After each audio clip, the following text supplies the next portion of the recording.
freedom of conscience, freedom of belief, freedom of opinion,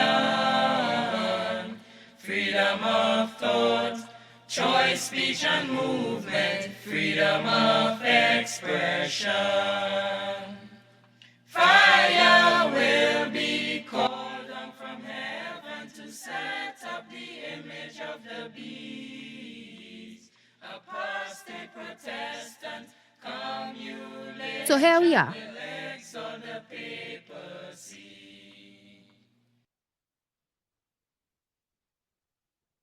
Amendment 14. All persons born or naturalized in the United States and subject to the jurisdiction thereof are citizens of the United States and of the state wherein they reside. So we're dealing with people who are citizens of the United States, including the state wherein they reside. Hear this now. Look at the underlined part, brethren. No state shall make or enforce any law which shall abridge the privileges or immunities of citizens of the United States, nor shall any state deprive any person of life, liberty, or property without due process of law, nor deny to any person within its jurisdiction the equal protection of the laws. And that is a federal law. That is the 14th Amendment to the U.S. Constitution, adopted 78 years after the First Amendment, that already said, Congress, the federal government, shall make no law respecting an establishment of religion, or prohibiting the free exercise thereof, or abridging the freedom of speech, or stopping protests, or stopping free assembly, etc., and free press. You have rights and freedoms which are guaranteed protection under the First Amendment of the U.S. Constitution and other amendments, and namely your right to religious liberty, namely your freedom of conscience, is guaranteed protection under the First Amendment. It is a federal law. Here comes Federal Law Amendment 14 saying that all the privileges, all the laws that protect your rights and freedoms are supposed to be applied all across the states, and no state shall do this to any citizen. No state shall make or enforce any law which shall abridge the privileges or immunities of citizens of the United States. What are some of your privileges? You have rights and freedoms. You have right to religious liberty. You have the freedom of conscience. Nobody's supposed to force that. And no state included. According to this federal law of Amendment 14 of the U.S. Constitution, no state shall make or enforce any law which shall abridge the privileges or immunities of citizens of the United States, nor shall any state deprive any person of what? Life. What else? Liberty. That's religious liberty, liberty of conscience, or property. So your right to religious liberty, your right to life, your right to private property, all are protected in the states too. And the federal law of the 14th Amendment of the U.S. Constitution says that no state, nor shall any state deprive any person of life, liberty, or property without due process of law. So not Massachusetts, not Virginia, not New York, not New Jersey, not Connecticut, not Idaho, not Florida, not Arkansas. None of them have any right to deprive American citizens of their right to life, of the protection of their right to life, of the protection of their right to liberty, religious liberty, of the protection of their right to private property without due process of law. Nor do they have any power to deny any person within their jurisdiction the equal protection of the laws. So whether you're in the state, this state or that state, you have equal protection of all the laws that govern the land. And this is a federal law. So when Brother Medina said, Amendment 14, remember it. So when Brother Medina said,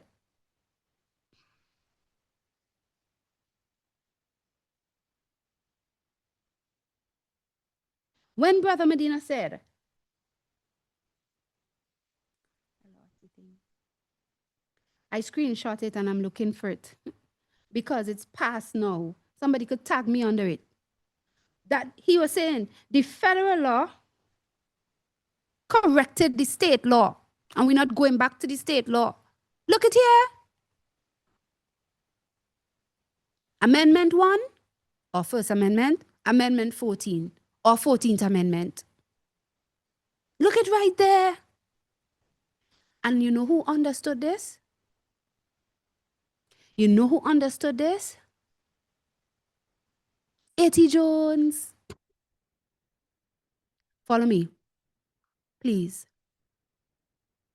I'm quoting Alonzo T. Jones. He used it in his arguments when he was fighting for religious liberty in the face of state laws, states' Sunday laws. Quoting the American Sentinel, July 10th, 1890, page 210, paragraph 1. Thank you. Thank you, Sister Amy. So state law, this is what Brother Medina said. So state law was dealt with by federal law. The First Amendment dealt with the states too. And so much so, they reiterated by bringing 14th Amendment that says, hey, don't think you could treat people any way inside of the states and rob them of their protection of the right to life, right to liberty, right to private property, the 3 fundamental rights we tell you there are. Right to the religious liberty, right to life, right to private property. The 14th Amendment says you cannot, as a state, no matter which state, deprive people of that without due process of law. And you cannot deny anybody within your jurisdiction of equal protection of the laws. So away with Stephen Wolfe and all of them and their tricky machinations about, we could, Douglas Wilson, we could have it in the states. No, you can't. Your constitution says you can't. That's why they'll have to mash it up to get what they want. And they'll use miracles to deceive to get it. You see what's going on here, my dear brethren? This became necessary because people were having problems in the states. And this became necessary. 78 years later, they adopted. You see why light is constantly shining and you have to be willing to make reforms with greater light. I mean, just the First Amendment alone to me deals with it, because how are you going to tell me Congress, which is the highest legislative body, is federal, it takes in all the states, could say right to religious liberty protected, but it's not protected in the states? Nonsense. Congress's First Amendment, the Declaration of Independence, the Article 6 was born out of Roger Williams reforming the colonies with their wrong idea that you could have unity of legislation and religion at the states level. The First Amendment, the Declaration of Independence, Article 6 was born out of Roger Williams' reforms. So the federal law was correcting the problem in the early colonies with states enforcing religion by law. And the federal law went further 78 years later to give us Amendment 14. We're not going back. We're not going back. And we will fight till we die for our right to religious liberty by the grace of God. That's what you will have to do. Kill us. Because you're wrong, you're wrong, you're wrong. You could never be right. It is never justified. And that's why they will have to mash up the American Constitution to get what they want.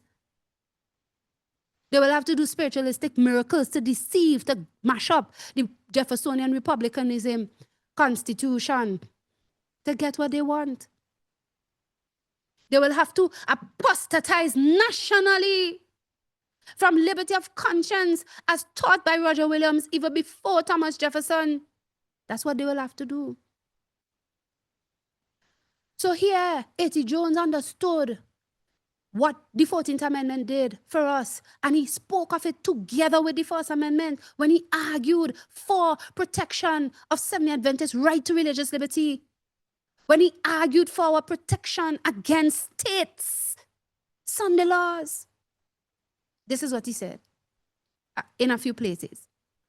Logically and justly, the First and 14th Amendments to the Constitution of the United States would absolutely prohibit any state from making or enforcing any law for the observance of Sunday, and much more, any law compelling the observance of Sunday by those who have already observed another day.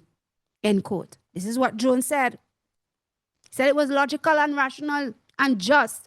You read the First Amendment, you read the 14th Amendment, it is there, Mr. Senator.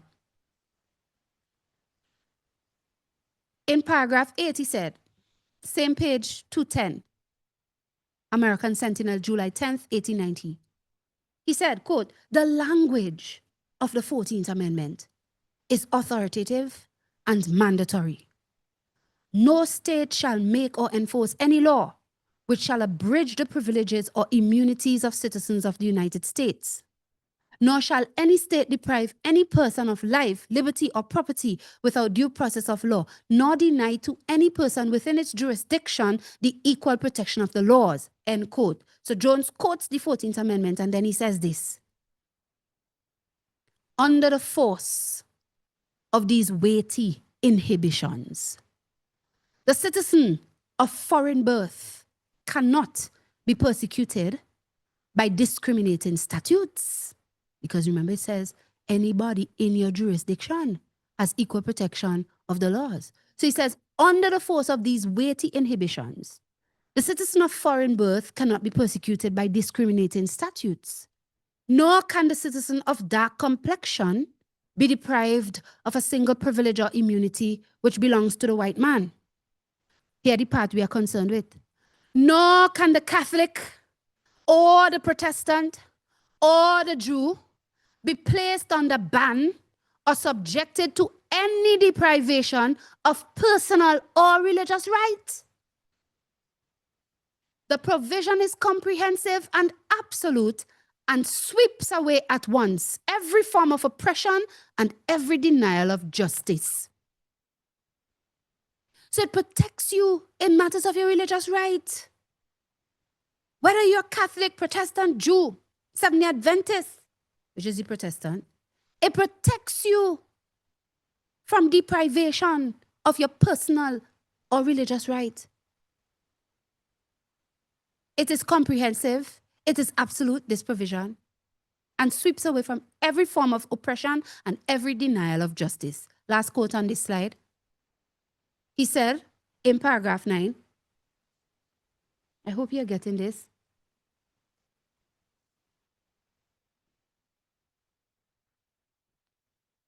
This clearly touches the point at issue in the case which is proposed to be carried up from Tennessee. You must remember, Adventists were persecuted under state Sunday laws in America in history. Some of them were arrested and put in chain gangs to work. One man even died in prison. They call him the first Adventist martyr. He caught a cold and so on and so forth, and some of them tried to, some intervention somebody tried to make, and he said the intervention seemed good because it was saying, well, let him out because he's sick. But with it was some condition that he would still have to breach his conscience with respect to the Sabbath. And he said, no, he'd rather stay. And he stayed in the prison and he died from the sickness, from the conditions.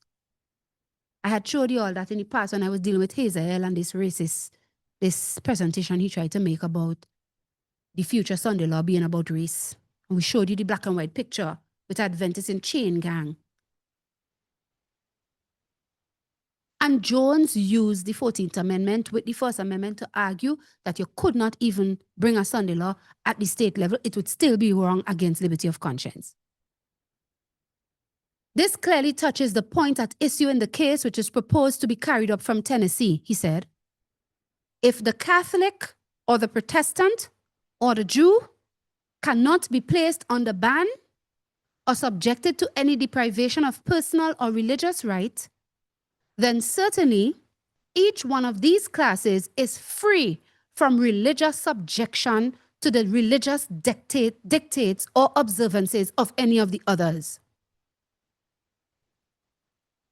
And as this is true, as between Protestants and Catholics, and between Catholics and Jews, and between Protestants and Jews, it is equally true as between one class of Protestants and another. And therefore, the Sunday-keeping people of Tennessee or of any other state cannot place under ban or subject to their religious dictates under penalties of law a people who choose to observe another day than Sunday, which of course is the Seventh-day Adventists. You cannot do that to us. You cannot do that to us. The 14th Amendment says that no state could deprive us of our religious right. And that takes in all kinds of religious people, including different kinds of Protestant groups. So as he concluded, as this is true as between Protestants and Catholics, and between Catholics and Jews, and between Protestants and Jews, it is equally true as between one class of Protestants and another.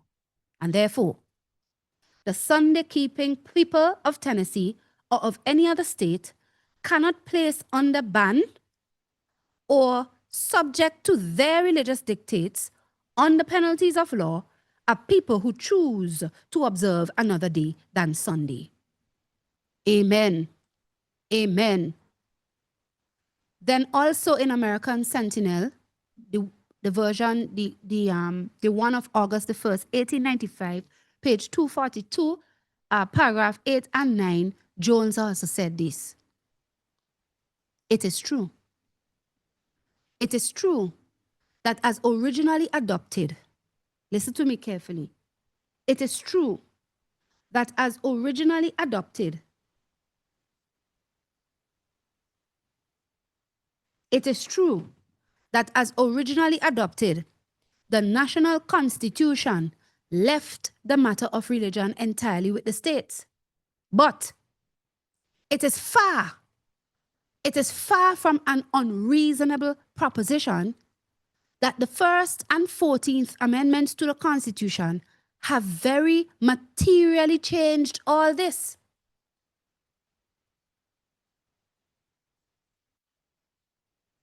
The First Amendment provides that Congress shall make no law respecting an establishment of religion or prohibiting the free exercise thereof. The 14th Amendment provides that no state shall make or enforce any law that shall abridge the privileges or immunities of citizens of the United States. Certainly, under the First Amendment, freedom from all legal and statutory interference in matters of religion is one of the privileges of every citizen of the United States. And as such, it is guaranteed by the 14th Amendment. See that? So the 14th Amendment guarantees the First Amendment protections in the states. Federal law corrected the abuses of the states. Certainly, under the First Amendment, freedom from all legal and statutory interference in matters of religion is one of the privileges of every citizen. And as such, it is guaranteed by the 14th Amendment. This being true, we ask, how in the name of law and justice can any state abridge this privilege of citizens of the United States?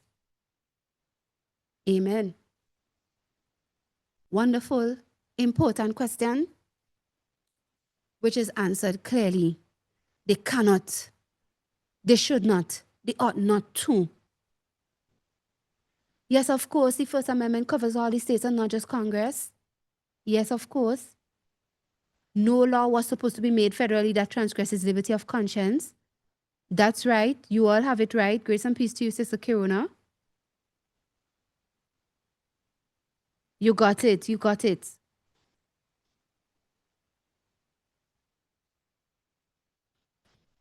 all these men talking this way, all these people advocating for that, especially those we know who this is what they really want. They want federal law. And they're trying to deceive by saying, well, we will only do it at the statutory level, at the state level, at the state level. They are traitors of the Constitution of the United States of America. They know better and ought to know better. But their real intention is not for any states only. Their real intention is federal. Don't be deceived.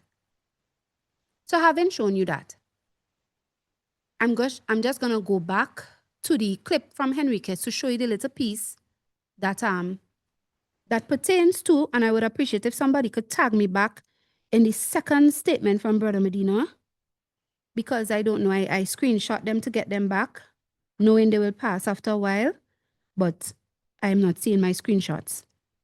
Yes, Jones understood that inalienable rights are for all human beings, not just Americans. He also understood that that deception about states level doesn't stand. It is actually to go against the Constitution to reason that way. It is a lie. It is a lie on the Constitution. That he has. Okay? So I just want to go back to that piece of the clip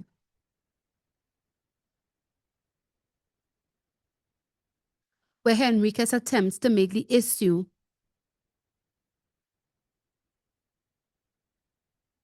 to present a false idea of how the Sunday law would come. And before I do it, just listen over with me what Vance said, just briefly. And like I said, I really believe that he was trying to make sure that everybody's. He was trying to give in to what the young man was saying. But what the young man was saying was wrong. And Vance's mistake could be corrected. We hope he could have a chance to correct it. So let me just play this.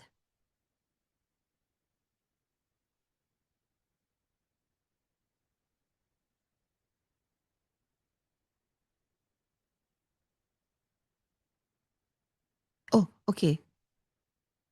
Right. Let me just play this, right?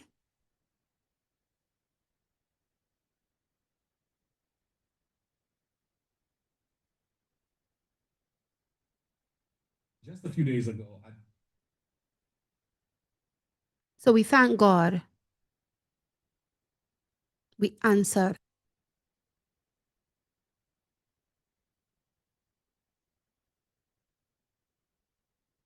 Here's the young man I want to play from when he starts to talk. Go back.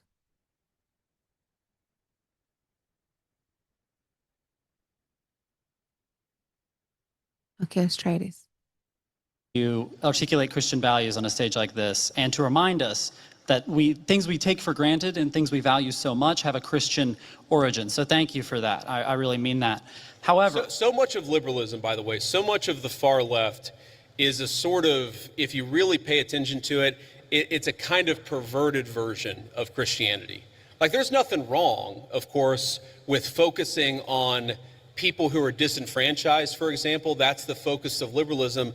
But if you completely separate it from any religious duty, any civic virtue, then that can actually become, for example, an inducement to lawlessness. You can't just have compassion for the criminal, you also have to have justice too, which is why I think that a properly rooted Christian moral order is such an important part of the future of our country. But sorry, I interrupted you, go ahead. no, amen, absolutely.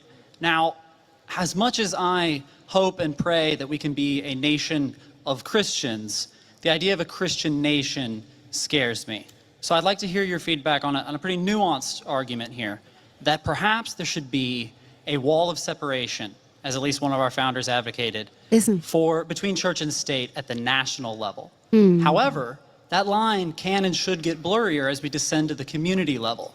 And perhaps that is actually the system, the structure that our founders gave us when they said Congress shall make no law, establishing a religious body. However, states did have close relationships with churches at that time. Yeah. Do you think that that is a rationale that works? Do you think that that is the way we should implement around these Christian values? So this is a very nuanced point, and I want to just make sure that everybody's kind of on the same page here. So if you go back to the First Amendment, it doesn't say separation of church and state. It says Congress shall make no law respecting an establishment of religion. But if you go back to the founding time, there were actually a number of states that had formally recognized churches. So there was the Anglican Church of Virginia. That was the official state church of Virginia. Maryland at the time was the only majority Catholic colony, or at least had a significant Catholic representation of the original 13 colonies.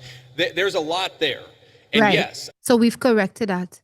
They weren't right to have official state church in those states.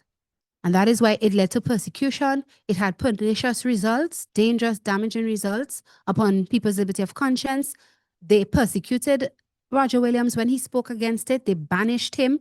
He ended up starting up Rhode Island by the grace of God, and he started it up on principles of civil and religious freedom, showing that there should be no magistrate punishing heresy.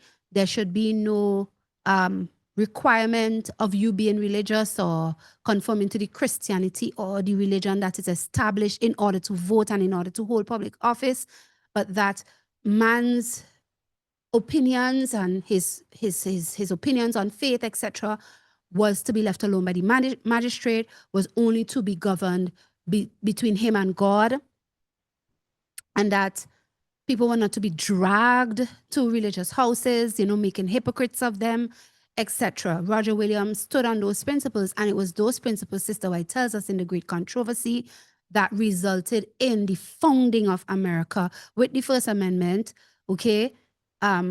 ratified in 1790, the first 10 amendments, and then the others 78 years later, the 14th Amendment. But the point about it is that God caused Roger Williams to be raised up with the founding of Rhode Island on liberty of conscience to correct the abuses of having state churches. So one cannot point back to that to say, we've done it before, it could be done again, because that was actually a backward position, and the nation had advanced from it to what we have today as the First Amendment of the U.S. Constitution, Article 6 saying no religious tests should be required for a person who wants to serve in public office, and the 14th Amendment, which plainly guarantees the protection of all these rights in all the states.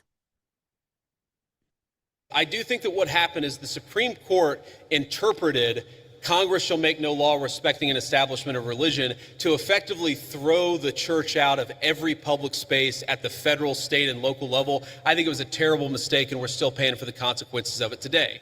But the Supreme Court's rulings, which were communistic, socialistic, removing religion from the public sphere, depriving persons from simply having their free exercise of religion, these rulings were wrong. I agree with Vance. But these rulings, in as far as they did not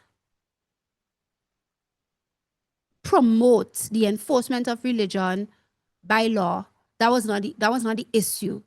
And so it's kind of out of place to talk about that while you're talking about colonies in the past enforcing religion by law. Because there should be no enforcement of religion by law in pursuit of protection of the liberty of conscience of all people in all states, in every jurisdiction. There should be no enforcement of religion by law, not even at the states level. What the Supreme Court judges and their rulings have done is have taken it to the extreme and said, not only there should be no enforcement of religion by law, but they have said there shouldn't even be the free exercise of religion by law. So they have said no Christmas things in the public. People shouldn't be able to display the cross, display a scene of the nativity and so on. That's wrong. That's not the enforcement of religion by law. That's just the free exercise of religion by law. So the placement is that what the Supreme Court has done is they have gone to the communist extreme and said, no expression, no free expression of religion by law, which is against the First Amendment too. It's against the First Amendment to enforce religion by law or establish a state religion, and it is also against the First Amendment to prohibit the free exercise of religion by law, which would mean the expression of it in the public sphere, Bible in schools, prayer in schools with no force, no penalty, display of the Ten Commandments in schools, display of the nativity scene, display of the cross, the state giving equally funding to different church schools to do different things, and you're not discriminated against if you're a Hindu school or a Muslim school or whatever. It's accessible to all schools, all church schools or all religious schools. Nothing is wrong with those things. But to prohibit the free expression of religion in the public, which is what Vance is talking about here that the Supreme Court judges did, that is equally against the First Amendment. It doesn't mean that to correct that communistic behavior, you run and go and say the states could enforce religion by law. No, two wrongs don't make a right. And I think this is your point, if you were to undo that, if you were to get back to a system actually meant by the founders where Congress is not setting up an established religion, but people in their local communities can kind of do whatever it is that they want to do, I think that would be a better system than what we have today. But I think the most important principle. And it's not good to speak like that. Don't say don't say people in the states could do whatever they want to do. No, right? I perceive what the guy was really asking about is we could establish religion by law in the states, but we can't do it at Congress level. And I am saying you can't do it at Congress level, you can't do it at the states level. Both are against liberty of conscience. And then Vance ends off with this statement. People in their local communities can kind of do whatever it is that they want to do. I think that would be a better system than what we have today. But I think the most important principle that we have got to remember is you do not have to completely kick God out of the public square, which is what we've done in modern America. It's not what the founders wanted. It's not good for the United States of America. And anybody who tells you it's required by the Constitution is lying to you. And that is true. Thank you. What he said there is true. You do not have to kick religion out of the public sphere. That is not what the founding fathers required. When they were writing the Constitution, they used to pray. They used to pause and pray for guidance from God as to what they should write and how they should go. So they did not require, and the Constitution does not require, that you kick Christianity out of the public sphere and out of government. It is true what he said there. And that is why I say I believe he was just sort of like trying to go along with the nuanced position the guy was presenting, but really and truly, it wasn't he who started up by saying we should have religion enforced in the states. It wasn't Vance. It was the questioner. And the questioner is of the Christian Nationalist thinking, because we've heard it from the Christian Nationalists, the Stephen Wolves and the Douglas Wilson and the Jared Longshaw and the Timon Klein and all these guys, Joel Webon. We've heard it from them that is what they want. Although when they say it, they try to make it seem as if it is harmless because it's just at the state level and not federal. But the reality is, even at the states level, it is anti-liberty of conscience. And the reality is, federal law prohibits state law from going against your liberty of conscience. So it cannot legally and justifiably be done at the states level either, without breaching federal law, even the First Amendment and the 14th Amendment of the U.S. Constitution. My security is my liberty. Conscience belongs to God. When they say, give up your liberty because of spiraling crime. When they come to promise security cause communism had its time. The New World Order is causing disorder, breaking down the social Christie. The evangelicals will follow their mother to take away our liberty.